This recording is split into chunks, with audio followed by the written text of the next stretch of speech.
The story of Atlantis has intrigued humanity for millennia. It has confounded the experts and brought wonderment to the general public. Ever since Plato described in great detail the history and demise of that Atlantean empire in his writings of Critias and Timaeus from around 400 BC. So if the story is real history, why and when did the Atlantean Empire crumble? And why have we heard so few details about this dominant economic and military force of the ancient world? Were the ancient Atlanteans star mappers and earth mappers back in the Ice Age, as some historians suggest? Did Atlanteans have the capacity for space travel, and did they disappear through some vortex-like wormhole? Or were they destroyed by some galactic upheaval, as some mythologists suggest? Does the story of Atlantis even confirm some biblical accounts of the Book of Genesis? This documentary explores the newly discovered, down-to-earth findings of several offshore sites now considered to be a part of the ancient Atlantean Empire, and considers their implications for the timing of when Atlantis was consumed by the sea. These findings also show that this ancient civilization, founded by the legendary figure Atlas, must have had highly advanced and accurate mapping methods which enabled these Atlanteans to successfully measure and map the Earth, thereby allowing them the ability to navigate to far-flung locations throughout the world, representing an empire of global proportions that was wiped out at the end of the Ice Age.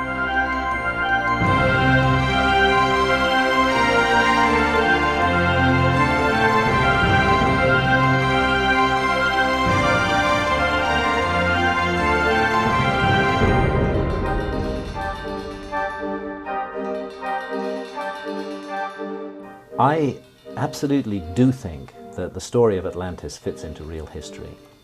And just to put that in context, if we look at what mainstream scholars regard as the recent history of the Earth, everybody is agreed that there was an event called the last Ice Age, and that the last Ice Age came to an end rather cataclysmically about 12,000 years ago.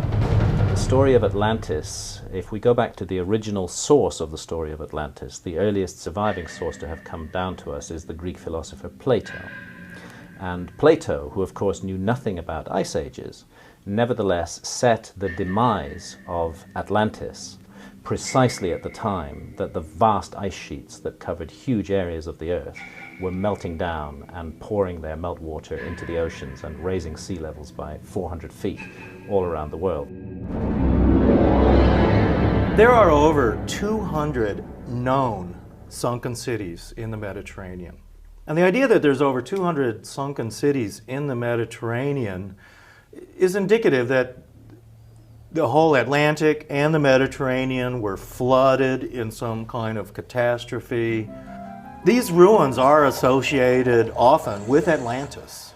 There's a certain type of polygonal megalithic construction that's very distinct.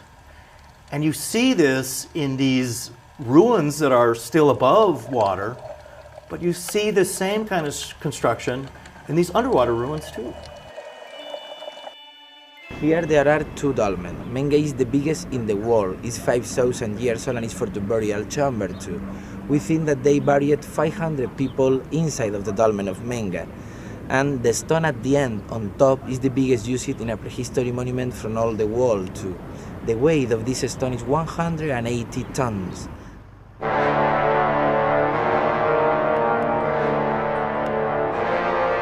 Megalithic building with gigantic sculpted stones is considered by almost all the experts to have begun around 2500 BC. From the Great Pyramid of Giza, to Stonehenge in England, to Baalbek of the ancient Canaanites, and even to the dolmens and citadels of southern Spain.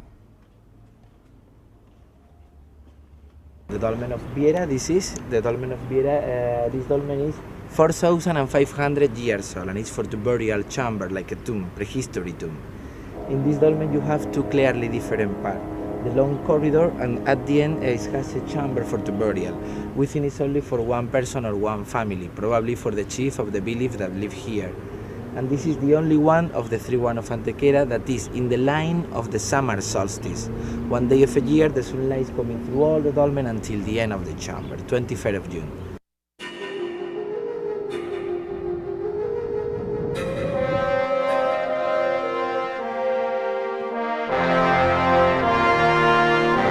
All across the southern plain of Spain are these megalithic dolmens, Hormazo buildings, and they are at the base of what later would be built upon the structures by the Romans. They were the base structures at Nibla, Ronda at southern Spain, which were on rivers in the mountainous areas of the Sierra Morena Mountains, which is the richest mining area, the most ancient and richest mining area in the entire world. Now, this was the source of the wealth for the Atlanteans. They would bring this copper ore and tin ore and silver ore and gold ore down the rivers to Seville, and that was the Atlantean plain.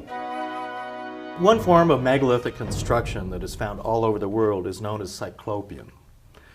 And Cyclopean construction is giant granite or some other stone boulders that have been shaped and are usually fitted together in a jigsaw pattern, where the stones are perfectly fitted and locked in together. We can find it in Spain, we can find it in Greece, in Turkey, in the Middle East. We can even find it in Mexico and other areas. And the similarity of this unusual type of construction, in my mind, is evidence of a singular source for this construction method, and I believe that is Atlantis.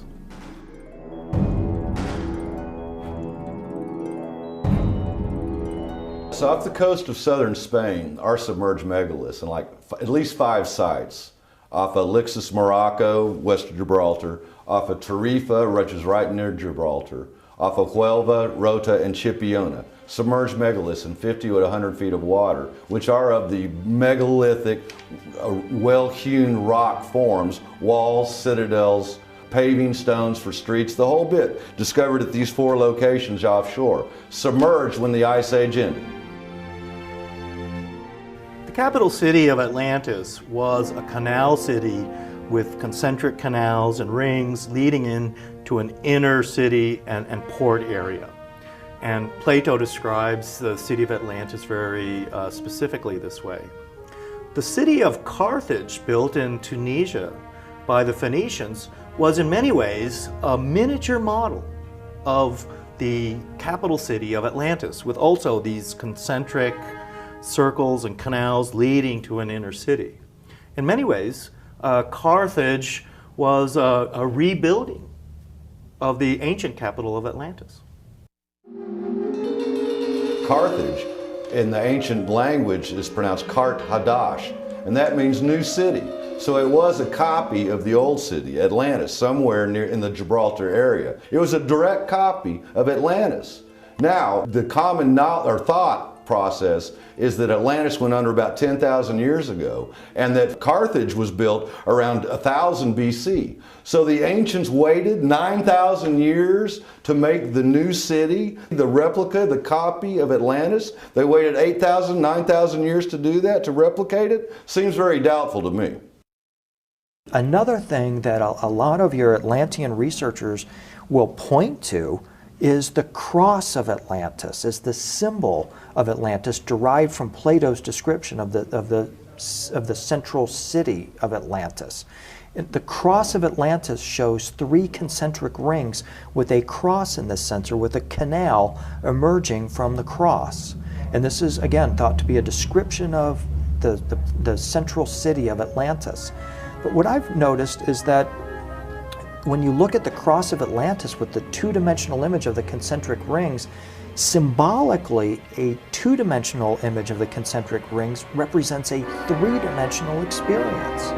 The 2D concentric rings represents a 3-dimensional vortex. And nobody seems to talk about Atlantis as being a vortex or a gateway that leads into other realms. But that's exactly what I think it was. I believe that Atlantis was a maritime civilization, and I believe it was based on coastlines and that it was globally distributed. I think it was all over the world. I think it was virtually everywhere, but it was on coastlines. And the reason that so little evidence that historians will accept have come down to us is because those coastlines were all submerged and are now under 100 feet of water since the end of the last ice age, and nobody has looked there.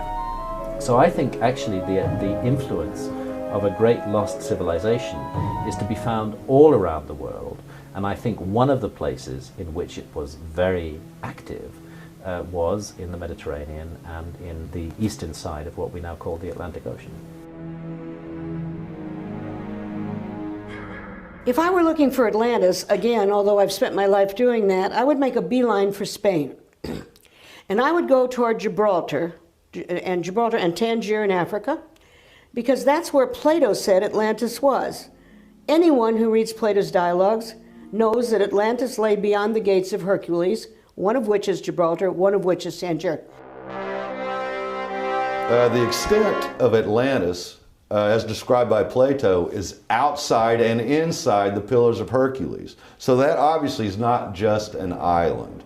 It was a coastline. Plato said that it extended from the Gibraltar east all the way to the Tyrrhenian Sea, which is Italy, and to Libya, and to the west, outside of the Pillars of Hercules, along the coastlines, all along northwest Africa, as well as southwestern Spain. So it was not just an island. The main city of Poseidon was submerged, and it may be one of these three now off the coast of southern Spain at Tarifa, Huelva, Chipiona, and Rota. These Atlanteans were savvy ancient mappers whose leader, the legendary Atlas, has always been associated with sophisticated mapping. Atlas and his fleets were well known in the ancient world as successful navigators and mappers of vast expanses of oceans and their coastlines for trade and military conquest. They used a little-known ancient method with which they could sail away and successfully find their way back to their base ports, presumably in the Gibraltar area near the Atlas Mountains of Morocco and the rich mining districts of southern Spain. You go to Egypt and you go to the so-called Solar Boat Museum. Here's a boat built for Khufu, supposedly builder of the Great Pyramid, 2500 BC. It's as advanced as anything up to and maybe even including the clipper ships. This boat could go anywhere, and if people had knowledge of the stars, and it is now becoming quite clear that they did have knowledge of the stars, so if they knew navigation, in a boat of this sort, you could get anywhere, America, Australia, any place. The earliest ocean-going ships, such as Khufu's ship, were built in this time frame when Old Kingdom Egypt began to flourish, around 2500 BC. The Phoenicians of Canaan, world-renowned navigators, were also beginning to build their ships at this time. Even the ancient Greeks began to build huge trireme ships mentioned by Plato in his epic account of the warfare between the Atlanteans and the Greeks, the dominant maritime empires at this time. These ancient shipbuilding civilizations are now considered to have easily been able to navigate and exploit the lands on both sides of the Atlantic, with guidance from Atlas's mapping method. According to the ancient Aztec legends, the original homeland of the Aztecs was a mysterious and lost land called Atlan. And the word Atlan is in fact part of the word Atlantis. So the idea too that the Aztecs' mysterious homeland that they left was somehow in Spain, off the coast of Spain, perhaps even the Basque areas of Spain, I think is a theory that deserves some thinking about. Whenever the archaeologists get to work digging up ancient ruins, it's very often that something, for example, the Mayan temples, as they keep digging, they find that, okay, the current temples are built, let's say, 800, 900 AD, but they dig down deeper and deeper and they're finding things 2000, 3000 BC.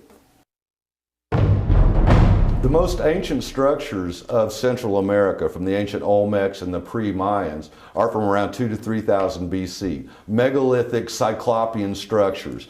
The Dutch in that area of Western Europe call a submerged lost civilization in their lore Atlant. So we see this term ATL, Atlantic, Atlan, from the Mayans all the way across to Europe. So it seems to be a common seafaring culture at around 2000 BC.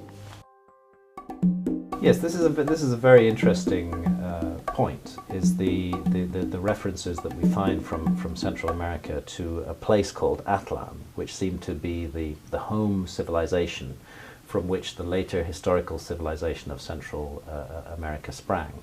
It's impossible to resist the connection between those references to a lost land called Atlan and to Plato's notion of Atlantis. And then there's the work of Barry Fell back in the 70s America BC that makes it quite clear, at least back as far as the Phoenicians, but maybe further back than that, they were routinely visiting the New World. Again, in academia that I often like to call quackademia, this is considered illegitimate to even suggest that these ancient people were capable of intercourse with each other in terms of trade or commerce or whatever. These ancient ruins of southern Mexico, later built upon by the Mayans, were cyclopean megalithic structures and are strikingly similar to those ancient structures of Lixus on the Atlantic coast of Morocco, as well as those of southern Spain, the region generally considered to have been the home base of the Atlantean Empire. This region includes the Basque country of Spain, whose people not only claim a lineage from the Atlanteans, but also refer to their lost kingdom as Atlantica.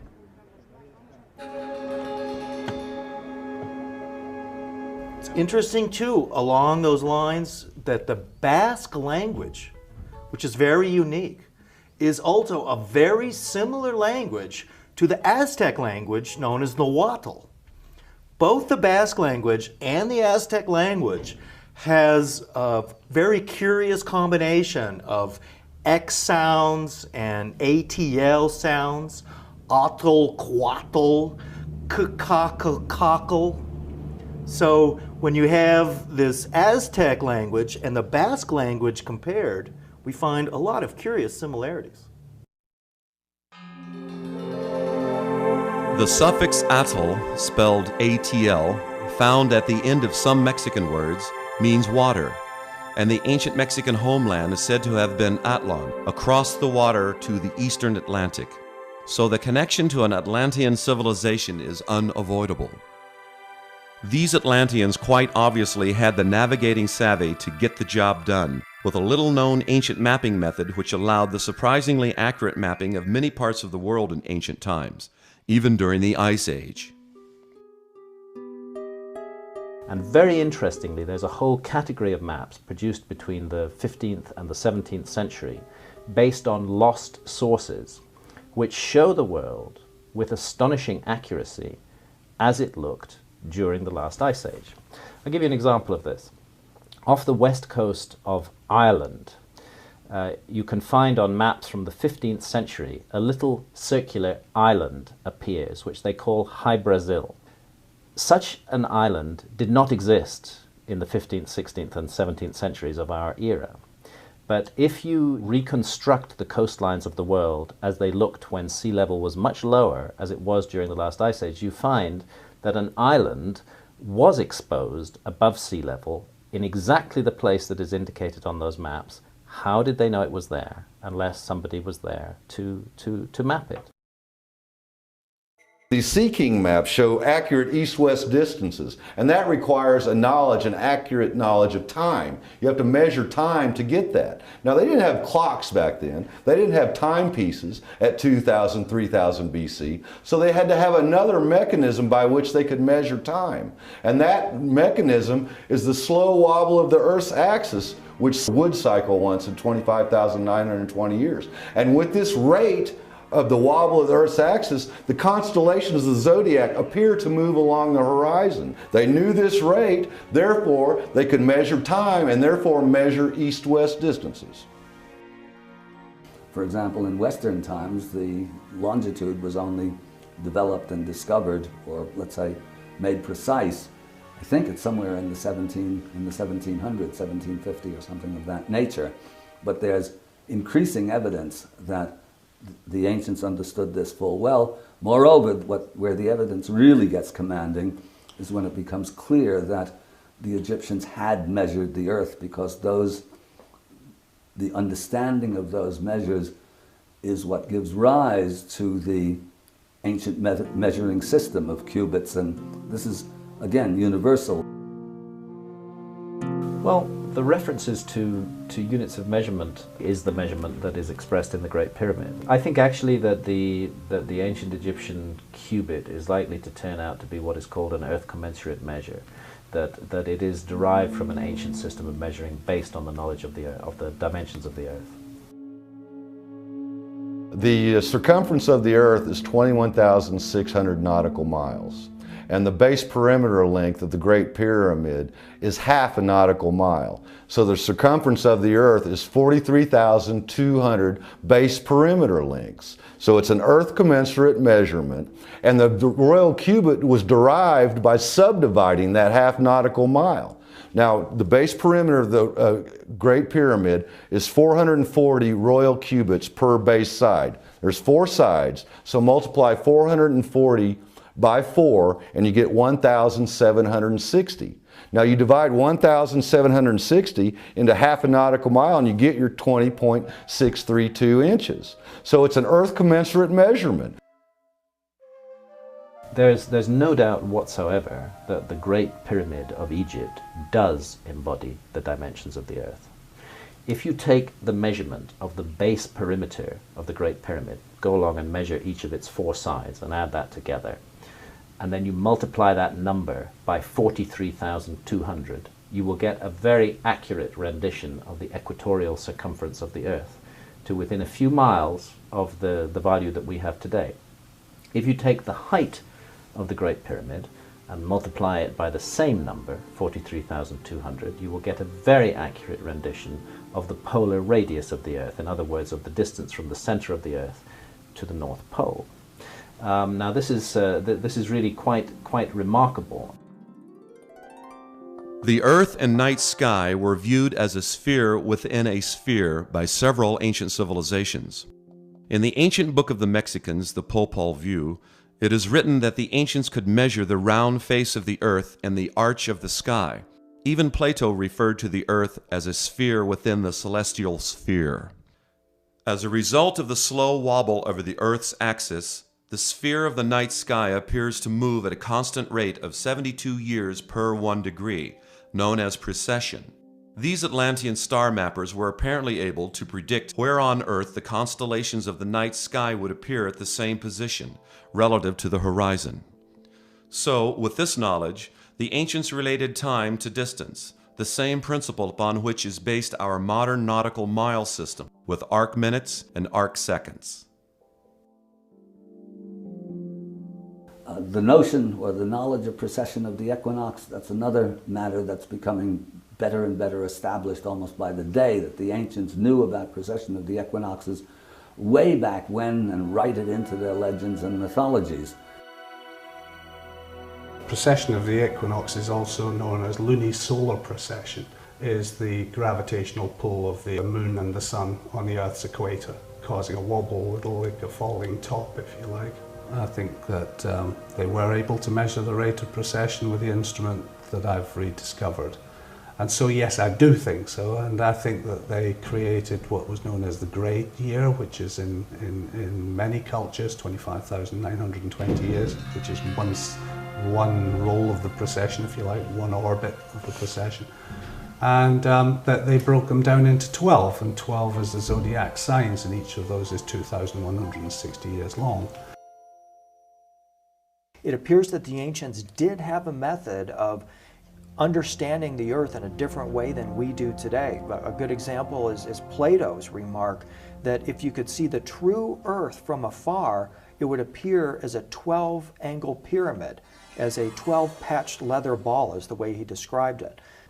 And so you get this picture that they had this incredible consciousness. They had a highly advanced degree of consciousness that was not earth-based.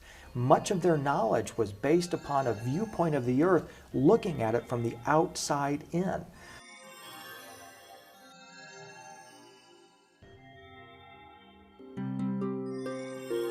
The duration of the 12 zodiac ages, 2,160 years each, is 1/12 of the amount of time that it would take for the Earth to wobble once as it spins and revolves around the Sun, totaling 25,920 years. So the ancients, including the Egyptians and Atlanteans, were clearly able to measure the Earth by measuring the apparent movement of the constellations across the night sky.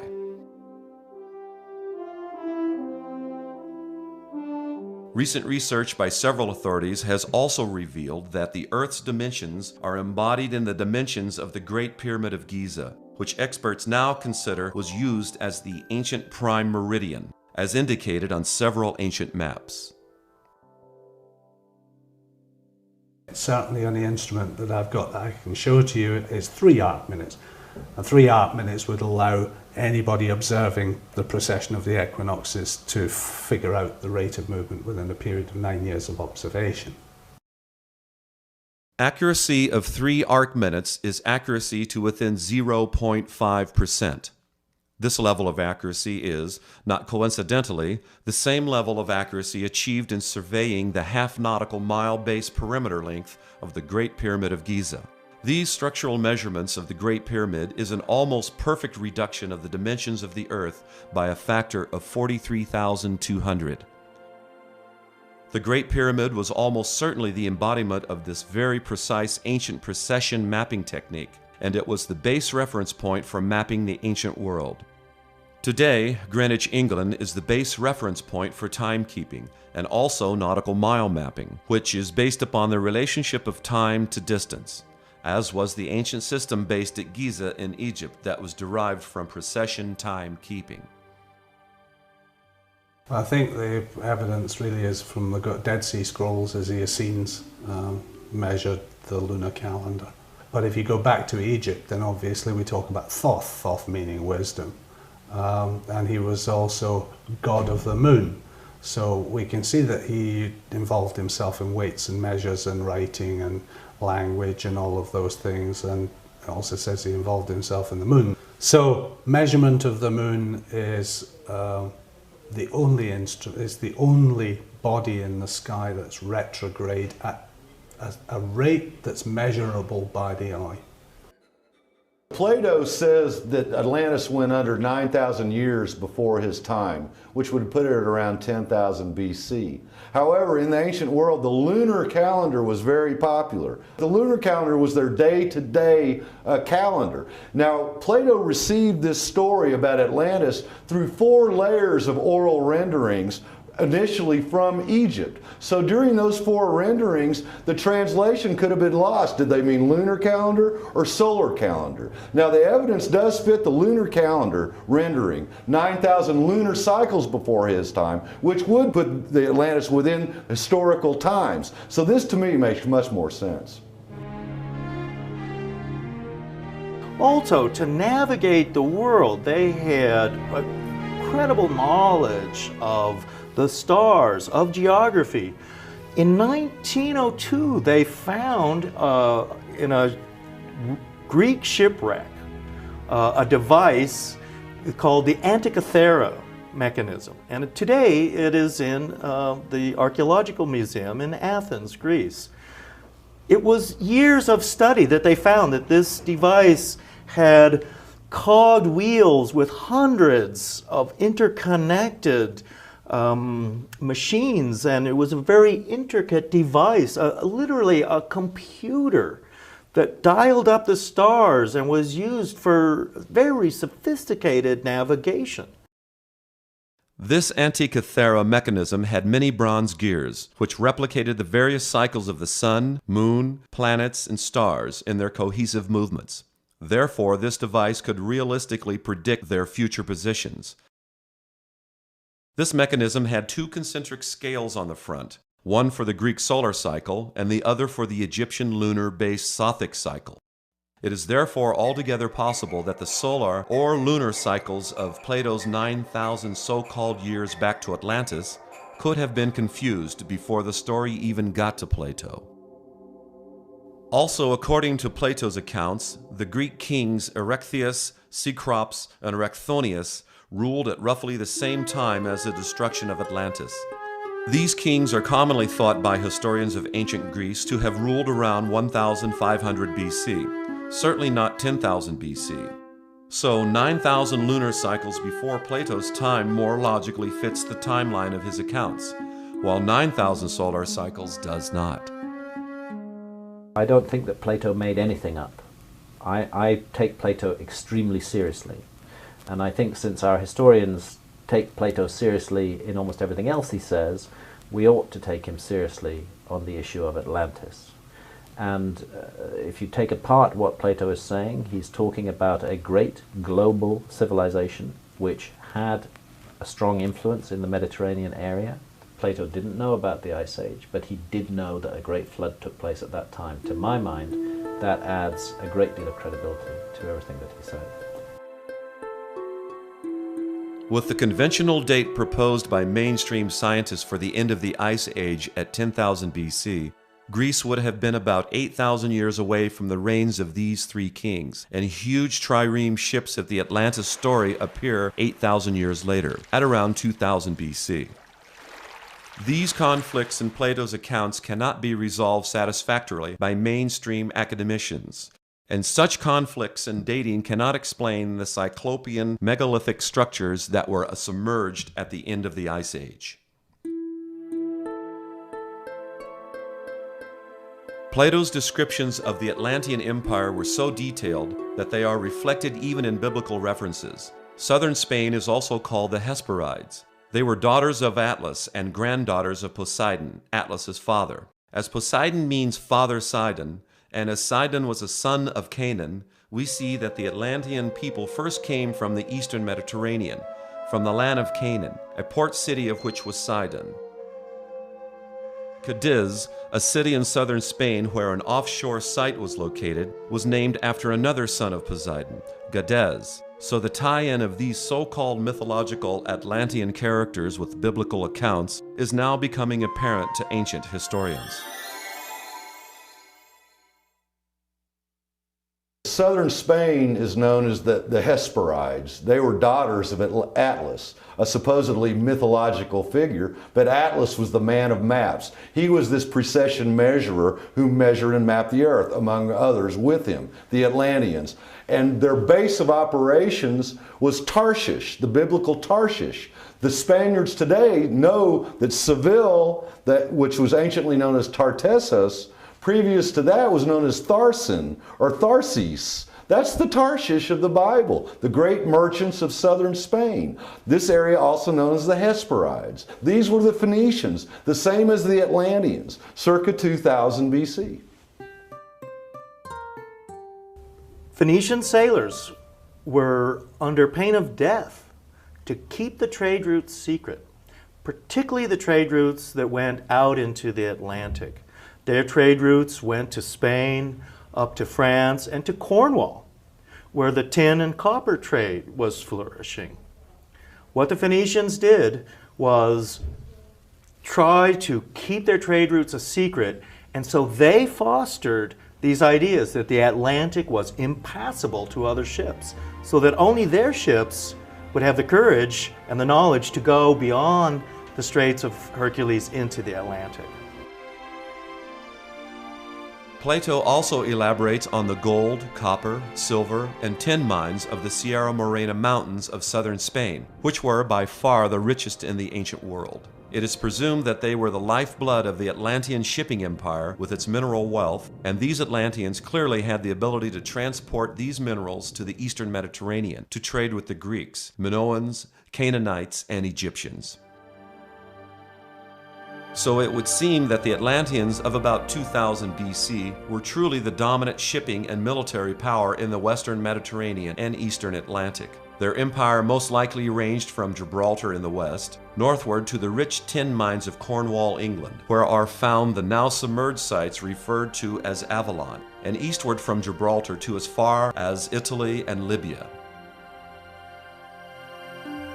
The almost identical Cyclopean megalithic ruins found in those regions, both onshore and now submerged, support and confirm Plato's account.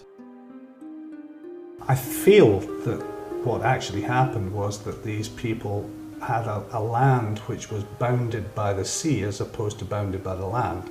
They followed the trade routes of the trade wind routes as we know them today and the local Atlantic currents, and they travelled around the basin of the Atlantic Ocean.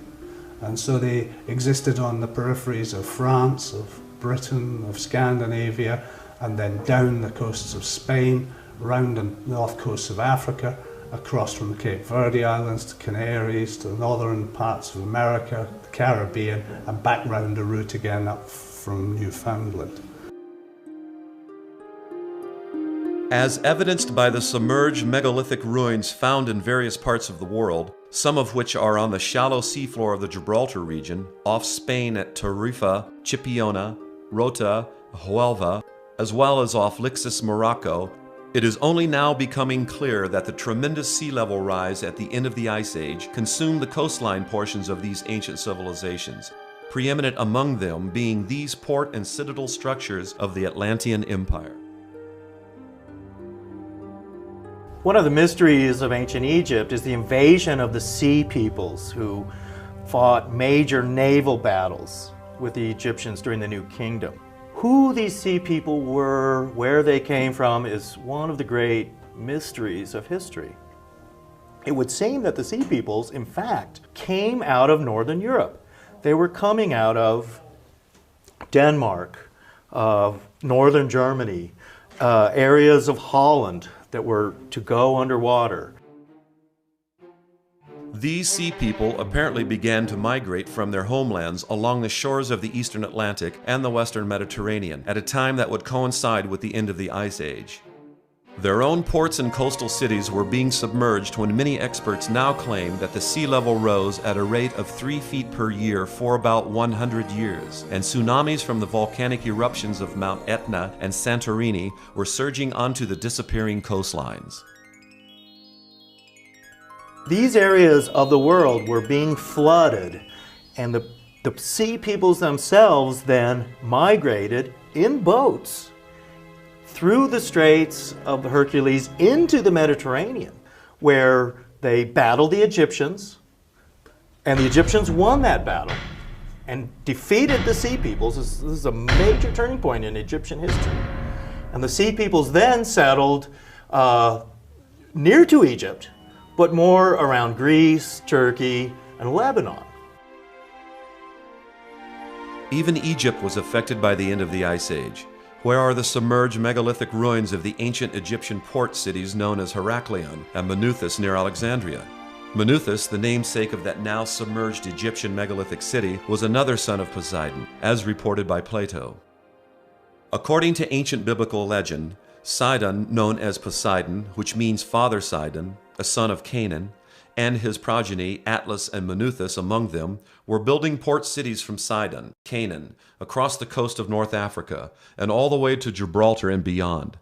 They were building their maritime trade empire with the ancient mapping knowledge of Atlas, the map man, who could measure and thereby map the earth with the dimensions of the Great Pyramid of Giza being the reduced embodiment of the dimensions of the earth. There are a number of scholars who've contended that the Great Pyramid is a scale model of the earth. And the earliest of those is a Greek. I'm not sure if it's Herodotus or Agatharcides, one of the ancient Greeks who mentioned that, because it was that had Isaac Newton send his colleague John Greaves down to Egypt to try and figure out if there was anything to that old legend. The base perimeter length of the Great Pyramid is almost precisely 1/2 a nautical mile, which is a reduction of the perimeter length of the Earth by a factor of 43,200, clearly indicating that the ancient Egyptians built the pyramid with that connection in mind. The dimensions of the Earth can only be measured by measuring time, which allows the measurement of longitudes, which are measurements of east-west distances. Because the ancient Egyptians didn't have accurate clocks to measure east-west distances, they needed a different timekeeping standard, which they apparently identified as the rate of the movement of the constellations along the horizon resulting from the slow wobble of the Earth's axis. And then you see the rate of the precession of the equinoxes, 25,920. All of these simple things show that these people were measuring the size of their horizon, if you like, meaning time zone, related to themselves and to the stars as an exponential form of measurement. It's just a matter of rolling a wheel and converting the distance of a circumference into a straight line. They're very interesting, in truth, the Great Pyramid, because I can teach a child how to design a Great Pyramid instantly with the cross. Well, within 3 minutes, let's be fair, if a child of 5 can produce a perfect pyramid every time with simple geometry. By triangulating where the constellations would appear in the future, according to their measured apparent rate of movement of 72 years per 1 degree, the ancients could pinpoint their location anywhere on Earth to within a 0.5% accuracy. So many distinct cultures and civilizations from different parts of the world integrated precession mapping numbers such as 12, 36, 54, 72, 108, and 432 into their respective ancient legends and architectures, indicating the scope of their knowledge and understanding of the earth and stars. The Hindus, the Chinese, everybody had accurate and very advanced measuring systems based upon knowledge of the dimensions of the earth. This is now quite formal. The evidence over the course of a number of books by various scholars, many of them independent of each other, pretty well demonstrates that this was known. And this is another thorn in the side of academia, because if they know longitude, it means that they have an advanced and sophisticated science at their fingertips. Some of the maps of the Ice Age Sea Kings show mapping reference points radiating from the area of the Upper Nile Delta, where the Great Pyramid is located. This indicates that the ancient prime meridian, the base reference point for the ancient navigators, extended through the location of the Great Pyramid of Giza. So it would seem that the Egyptians were not only master builders, but also adept navigators, like the Canaanite Phoenicians, some of whom were the Atlanteans. The maps themselves testify to an ancient project to completely map the whole world. In order to map the whole world, you need big ships, which are capable of enormous journeys to actually visit all of these places around the world. These maps show the world in great detail as it looked during the last ice age, not in the Middle Ages. And these maps incorporate extremely accurate longitude relationships. In the Middle Ages, a number of maps did exist of the Atlantic, and they often showed across the Atlantic a mysterious land known as Antilla, or the Antilles. And this area was associated with Atlantis. St. Brendan, other seafarers were known to go out into the Atlantic in search of this mysterious island of the Antilles. Later, historians and cartographers identified the Antilles with many of the Caribbean islands. And in fact, they're called the Antilles today.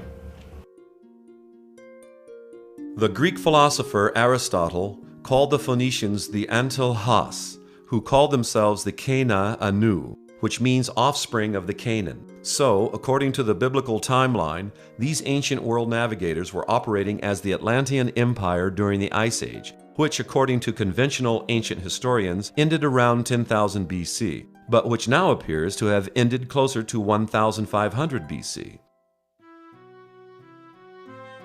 This time frame also coincides with the exodus of the Hebrews out of Egypt, when the sea level was rising due to the melting of Ice Age ice packs, and the Middle East, Egypt, and the Indus Valley of India were drying out with the end of the Ice Age, causing the mass migration of people groups. Among them, the Sea People, who were the displaced Atlanteans as their civilization was being destroyed. The way the technology, the Atlantean technology was lost is inferred by Plato, and he describes how they had a divine essence within them, and that over time this divine essence diminished. And when Zeus heard about this from his home in the center of the universe, as Plato describes, he sent his wrath. But if we extrapolate from that story and assume that even the center of the universe, by that he meant the center of the Milky Way galaxy, We do know that periodically galaxies go into what are called their active galactic nucleus phase, where they sprout out just these incredible cosmic energies. And there is evidence, according to some theoretical physicists and others, that Earth did suffer such a cataclysm. So I would go along with the idea that that was what actually caused the destruction of Atlantis, was this cyclical cataclysmic destruction, and literally destroyed the civilization of Atlantis.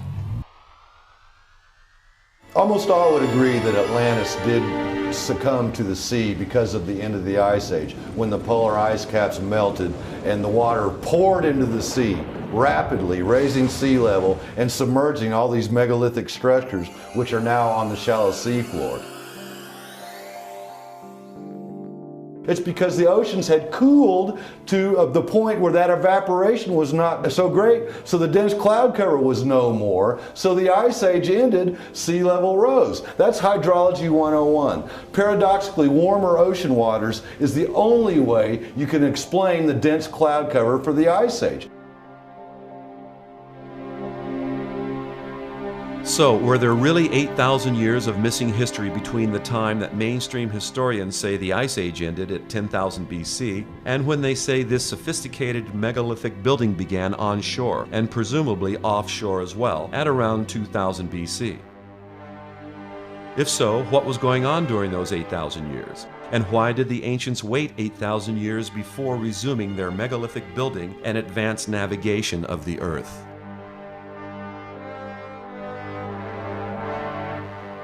Particularly as we discover more and more megalithic cities underwater, we're amassing better proof of this ancient civilization we'll call Atlantis. These cities just were not built underwater. They had to be built before these oceanic level changes. So whenever that was, that is, at least how ancient we can start to date these cities. And that is putting us back into this time frame of Atlantis. Plato, a world-renowned scholar, people look to him as a source of truth and knowledge. Now, was Plato misinformed when he was told 9,000 solar years before his time for Atlantis to have gone under? Apparently so, because if we look at the evidence, it could not have been back at that time frame. So apparently he was misinformed. He should have written 9,000 lunar cycles before his time. Therefore, he would not appear to be misinformed as badly as he is with this 9,000 solar year before his times rendition that Atlantis went under. So we got to look hard at lunar cycles, and with that, Plato looks like the legitimate, fantastic scholar that he should rightfully be. The submerged megalithic ruins of the Gibraltar area, as well as those off Egypt, Lebanon, Greece, India, and Japan, should be more fully investigated. But clearly, mainstream scientists and historians have shown a reluctance to do so, because they would have to rewrite their chronology of ancient history. These offshore sites were obviously the port cities of the ancient Atlantean civilization, which clearly flourished during the Ice Age, whose navigators measured and thereby mapped the Earth with astonishing accuracy, using the precession mapping methods used by Atlas, the founder of the legendary and truly historical maritime empire of Atlantis.